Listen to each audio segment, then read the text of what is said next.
नमस्कार. स्पर्धा विश्वमध्ये आपलं स्वागत आहे.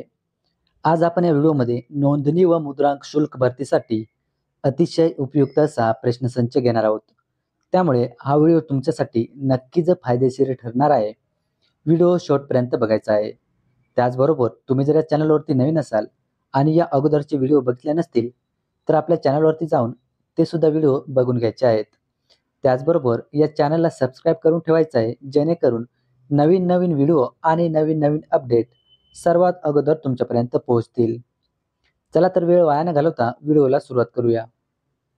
व्हिडिओचा पहिला प्रश्न बघा. भारतीय घटनेच्या कितव्या कलमानुसार भारतात निवडणूक आयोगाची रचना करण्यात आली? खूप महत्त्वाचा प्रश्न आहे मित्रांनो. तर लक्षात ठेवा, कलम 324 नुसार भारतामध्ये निवडणूक आयोगाची रचना करण्यात आली आहे. या ठिकाणी आपण काही महत्त्वाचे पॉईंट लक्षात ठेवायचे आहेत.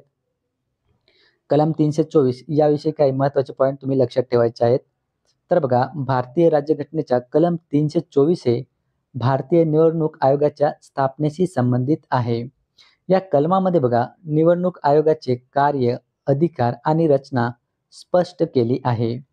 निवडणूक आयोग ही एक स्वायत्त संवैधानिक संस्था आहे, जी बघा राज्ये, विधिमंडळे, राष्ट्रपती आणि उपराष्ट्रपती यांच्या निवडणुकांचे संचालन, निर्देशन आणि नियंत्रण ठेवते. यामध्ये सगळ्यात महत्त्वाचे म्हणजे काय आहे, तर निवडणूक आयोगाचे कार्य, अधिकार आणि रचना स्पष्ट केली आहे.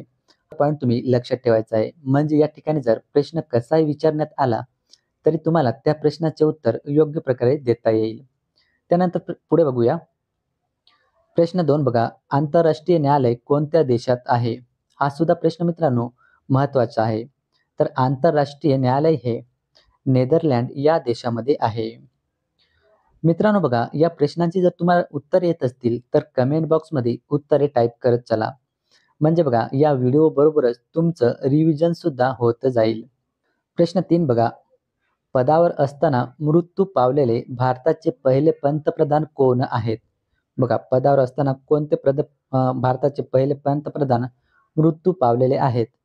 तर ते म्हणजे जवाहरलाल नेहरू. ऑप्शन क्रमांक 2 बघा, जवाहरलाल नेहरू हे पदावर असताना मृत्यू पावलेले पहिले भारतीय पंतप्रधान आहेत. बघा, जवाहरलाल नेहरू 1947 ते 1964 पर्यंत भारताचे पहिले पंतप्रधान म्हणून काम केले आहे. पदावर असताना त्यांचा नैसर्गिक कारणामुळे मृत्यू झाला. बघा, त्यांचा कार्य कधीच आहे, 1947 ते 1964 पर्यंत त्यांनी कार्य केलेले आहे. नंतर प्रश्न 4 बघा. खालीलपैकी कोणते शास्त्रज्ञ सापेक्षवादाचा सिद्धांताशी संबंधित आहेत? हा सुद्धा प्रश्न तुम्हाला मित्रांनो महत्त्वाचा ठरणार आहे. तर लक्षात घ्या, सापेक्षवादाचा सिद्धांताशी संबंधित असणारे खालीलपैकी शास्त्रज्ञ म्हणजे आइन्स्टाईन. ऑप्शन क्रमांक 4 बघा, या प्रश्नाचं उत्तर आहे.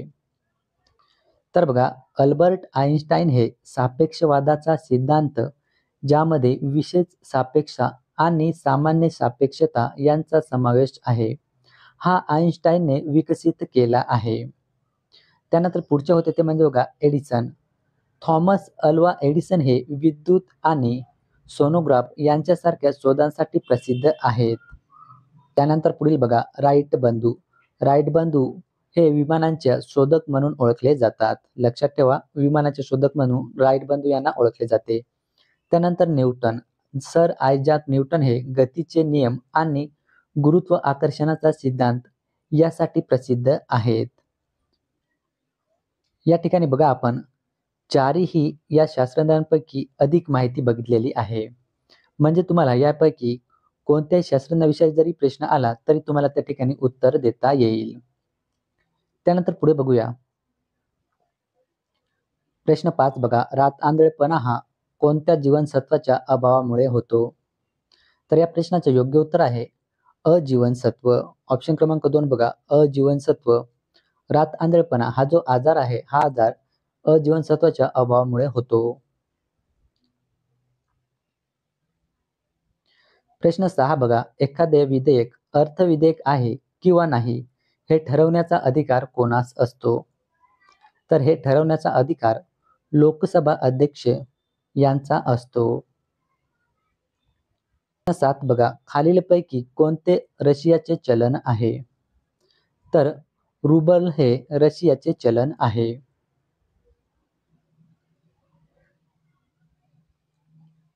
प्रश्न 8 बघा, आग्रा हे शहर कोणत्या नदीकाठी वसले आहे? तर आग्रा हे जे शहर आहे, हे शहर यमुना या नदीकाठी वसलेले आहे. प्रश्न 9 बघा, इंडियन सायन्स काँग्रेसचे 108वे संमेलन कोठे आयोजित करण्यात आले होते? हा सुद्धा प्रश्न मित्रांनो IMP होणार आहे. तर या प्रश्नाचे योग्य उत्तर आहे बघा नागपूर. नागपूर या ठिकाणी इंडियन सायन्स काँग्रेसचे 108वे संमेलन आयोजित करण्यात आले होते. मित्रांनो बघा, या चॅनलवरती तुम्ही जर नवीन असाल तर चॅनलला आता सबस्क्राईब करून ठेवा, म्हणजे अशाच प्रकारचे नवीन नवीन व्हिडिओ सर्वात अगोदर तुमच्यापर्यंत पोहोचतील. प्रश्न 10 बघा, हरिप्रसाद चौरसिया हे कोणत्या वाद्याशी संबंधित आहेत? तर हे बासरी या वाद्याशी संबंधित आहेत. तर बघा, 16 जून 1674 रोजी कोणत्या गडावर शिवरायांचा राज्याभिषेक संपन्न झाला? तर या प्रश्नाचे योग्य उत्तर आहे रायगड. रायगड या गडावरती शिवरायांचा 16 जून 1674 रोजी राज्याभिषेक संपन्न झाला. प्रश्न 12 बघा, अजिंठा व वेरूळ ही भारतातील प्रसिद्ध स्थळे कोणत्या जिल्ह्यात आहेत? तर लक्षात घ्या, अजिंठा आणि वेरूळ ही भारतातील प्रसिद्ध स्थळे छत्रपती संभाजीनगर या जिल्ह्यामध्ये येतात. प्रश्न 13 बघा, संगमनेर व नेवासा ही गावे कोणत्या नदीच्या काठी वसली आहेत? तर या प्रश्नाचे योग्य उत्तर आहे प्रवरा. प्रवरा या नदीच्या काठी संगमनेर आणि नेवासा ही गावे वसलेली आहेत.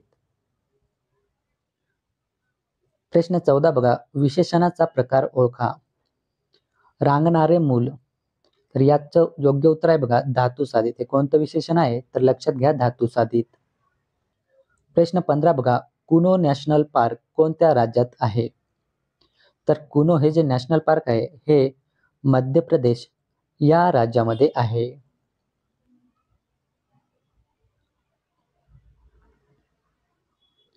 प्रश्न 16 बघा, कमळ या शब्दाचा समानार्थी नसलेला शब्द कोणता?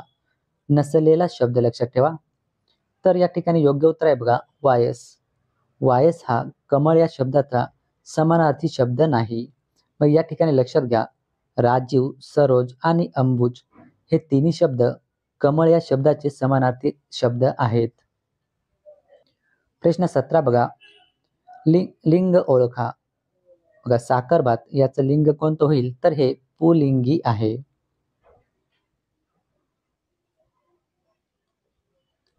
प्रश्न 18 आहे, प्राचीन संस्कृतीचे अवशेष सापडलेले ज्वारवे हे ठिकाण कोणत्या तालुक्यात आहे? प्रश्न महत्वाचा आहे मित्रांनो. तर या प्रश्नाचे योग्य उत्तर आहे संगमनेर. प्रश्न 19 बघा, गरमसूर डोंगर कोणत्या जिल्ह्यात आहेत? तर गरमसूर डोंगर हे नागपूर या जिल्ह्यामध्ये आहेत.